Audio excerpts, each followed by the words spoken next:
What is the number one reason why borrowers are not able to get a mortgage? We're going to talk about that next. Hey there, it's Ryan Skaggs, and this is the Mortgage Minute. Thank you so much for tuning in. This channel is dedicated to everything mortgage, real estate, and interest rates. We're going to dive into those interest rates first. So, one of the, I'd say 2 weeks out of the last 10 to 12 weeks that we've actually seen a slight decrease in rates. Now, if you're going out there and shopping for a home, likely your rate quote has not changed because we just a slight difference in the average 30-year fixed according to Freddie Mac, which you can check out in the link below. They've got a great weekly survey where you can check out what that weekly interest rate is, and you can kind of see it over a historical time frame. So while you're down there, hit that like button, hit that subscribe, and click that bell icon to be notified as I'm putting out weekly videos on the channel. So let's talk about the topic today, and that is the number one reason why if you are out there trying to get a mortgage, why you would not be able to get one, right? And that is a really simple answer from a lender's perspective, and that is debt to income. Now, what is that? It's the amount of debt, and we're going to talk about why that's can become an issue and why you wouldn't be able to get or acquire a mortgage, and the amount of income, right? So let's talk about why the debt to income, or DTI, is the most important. So I'm going to look at it kind of four facets.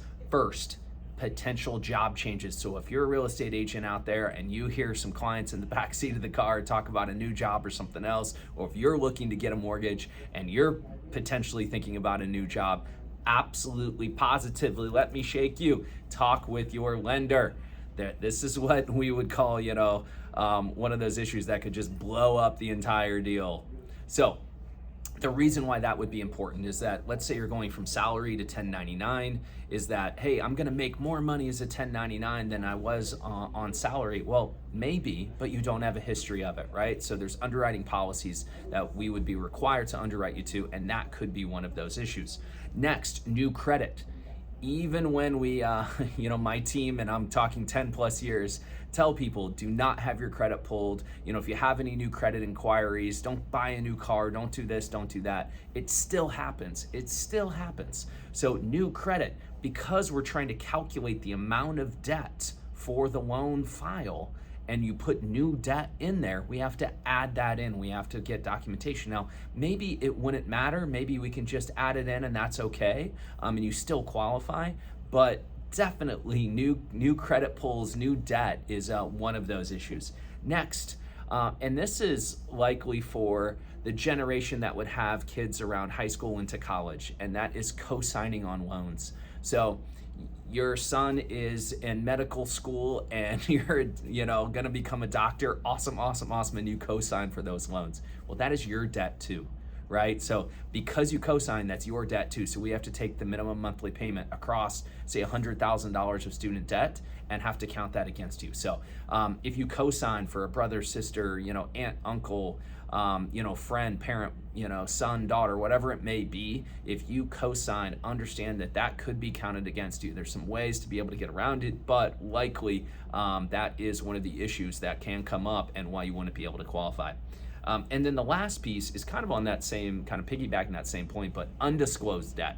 So typically we see files blow up with child support or alimony, or a borrower not saying, if you're not forefront, if you're not transparent, there are so many different ways that lenders have to, outside of just a credit report, to be able to find these debts. They're looking in judgments and lien searches and judicial records and all these other things, and all these kind of vendors that lenders use to ensure they have looked at absolutely everything. So those are the big ones. There's also, like, if you have a private mortgage or you're tied to a property that you didn't mention on your application or something like that, well, it'll end up being found. So my advice there is be as transparent as you possibly can, because that undisclosed debt could absolutely blow the deal up, right? So let's go back through those. Number one reason, debt to income. Inside of that, job changes, new credit, co-sign, and then undisclosed debt. So thank you so much for tuning in. This is the Mortgage Minute. We'll see each other again very, very soon.